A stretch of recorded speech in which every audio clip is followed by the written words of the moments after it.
Well, my name is Eric Sneller, and I am the third generation farmer of Starward Farms in Sebewaing, Michigan. We milk about 80 cows, have 200 head total on the farm, and have about 1,000 acres of cash crops.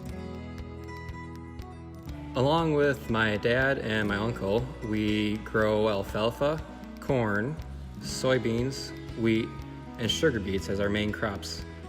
We use byproducts of all of these crops on our farm for the dairy cows.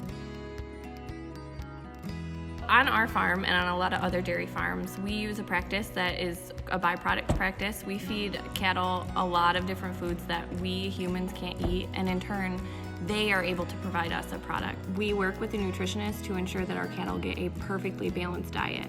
Heck, they probably even eat better than we do. We use distillers grain. We grow a lot of sugar beets in the area, so we feed beet pulp, and otherwise that food would go to waste. But we can utilize that in our diets, and they can create a product for us. We care about our community, our land, and our cows.